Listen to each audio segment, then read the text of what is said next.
Hello, Robert. Can you please introduce yourself? Who are you? Hello, I'm Professor Robert Matzinger from the University of Applied Science Burgenland. We welcome you here and we are happy that we're going to host the Pycon 2025 in the near future. Wow, super. Robert, what is the meaning of the little penguin on your jacket? The little penguin is the Tux, the mascot of Linux, as we know. And in our technical lecture programs, open source plays an important role. And that's why we host the Linux Weeks annually, I think since more than 20 years. And we're proud of that. And actually, the Pycon is maybe the big brother, the big extension now of the Linux Weeks that we host now for quite a couple of years. Can you tell about Linux Week in Eisenstadt 2025? It will happen on 6th April, is this correct? Yes, it happens on Saturday. Normally we did a two days Linux Weeks event. This year it will be shortened to 1 day because right after that the Pycon is going to happen. So it's actually a compound conference for Linux, open source, open data, open society, and then the Pycon, which actually has a lot to do with it, as we know that lots of open source stuff is developed in Python nowadays. So visitors who are interested in Linux and Python are advised to come on Saturday already earlier? Definitely. They will find an interesting community program here. Okay, cool. Can you tell about the university? How many years are you working already in this building? Me, myself, I'm working at the university since more than 20 years now. We are hosting some thousands of students in, I think, currently 4 departments. The Department for Information Technology is only one of those 4. We have a couple of hundred students in a lot of lecture programs. And as I said, we try to make open source and open data an important part of the education here. Not the only one, but an important one. And that's why we host Linux and we teach operating systems and program languages and all that stuff. For the informatics students here, what role plays the Python programming language in their curriculum?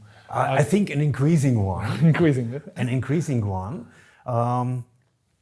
But most of the programming languages nowadays are open source, and that's important, so we can use them. And actually, we try to teach our students to get out for the right programming language for the right job. So we don't teach only one programming language, but we try to enable them to self-teach themselves the right programming language. I think Python will play an increasing role, as it's an important language for prototyping, for fast data analysis and stuff like that. And as we are just developing, not only developing, but starting a lecture program in Wirtschaftsinformatik, so economical informatics, this will play a role there. I'm interested to introduce in this video the future visitors of Pycon to the facilities of this university.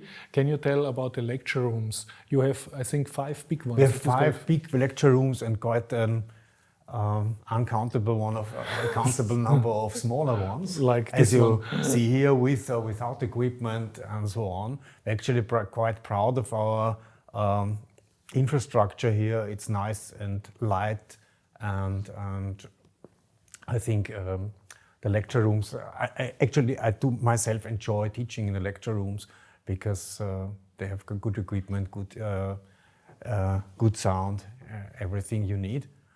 We have 5 of them. The biggest one is quite for a couple of hundreds of students. The smaller ones, maybe the half of them. And as I heard, Python is going to use all or most of them. We hope. We will see that. Yeah. Then I've seen, if you walk a bit in the corridors, there are so corners, and these corners have little football tables and like stairs where you can sit, and it looks super cozy, like a student home. That students that feel themselves, that like their environment, that feel well, can study better, don't they? And are these facilities exclusive used by students, or you see sometimes a professor there also? There's no clear distinguishment among that. So, but the practical effect for a conference is if you need a very spontaneous room, let's say to meet someone interesting and you want to chat, at like those 3 days people. we reserved for the conference, there will be plenty of rooms and plenty of space for spontaneous breakout sessions and things like that. So you can just wander a corridor, find a cozy corner, and have your own mini conference. Yeah. Wow, super. Yeah. Then I've seen a parent-child room. Can you explain me what this is? I can't. Okay, there are rooms that even you don't know about. You have to cut that, but I have no details. No, that's funny. No idea. Can you explain about rooms like this? They all have full computers? No, we have several labs. And they are equipped with computers, but actually I advise people to bring their notebooks so they have their equipment. But we have WLAN, can afford guest accounts. We have a lab where I can use the screens and the keyboards. Yeah. So if I bring my laptop, but I really want to do some serious work, you can find a quiet corner, you can find a room, you can find an appropriate network connection, and you will be able to work. At Monday we have access to the student restaurant. Is this on Monday? The student restaurants, the Mensa is going to be open. The opinions, my personal opinion is quite good about it. Mine too. I was there 2 times. Yeah.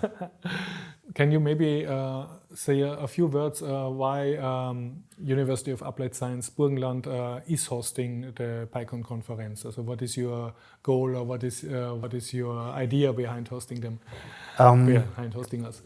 Actually, we are quite happy and proud you came to us and told us you're feeling well here in our location. We're quite proud to host that. You know, we're an education institution, and a conference about the programming language and all its abilities is certainly in our scope with information technology and broader education. We see our role in a lifelong learning process. So if this addresses people who have studied here a long time ago, we're quite happy about that. We're also happy to give just inspiration to our students. So I think it's a clear decision for an education institution to host such a conference if she wants to come. So I'm here inside Robert's office. I was hoping to find a time machine, and I did not find quite this, but something else. I had to wear a special cloth. And Robert, what is this, and can I touch it? You can, with some respect. I have a collection of mechanical calculators, mechanical calculating machines, and I think I find this to be actually the root and the history of informatics. And I find it so interesting how people in ancient days were managing to put algorithms into mechanical wheels. So we speak about the 1950s? No. More longer, I think between 1880, so to say, and 1960, 1970. So these were the grandfathers of computers? Definitely. And we can read so many features that nowadays we find in computers already in these machines, like registers, or like additions, and also the respect for the power of calculations, actually, because the more the calculation power increased, the more technical advancements were possible. Just approximately how many of such machines do you have in this office stored? Do you need a machine to count them? Some dozen, but I don't know the exact number. Okay. The specialty is that I like people to be able to try them out.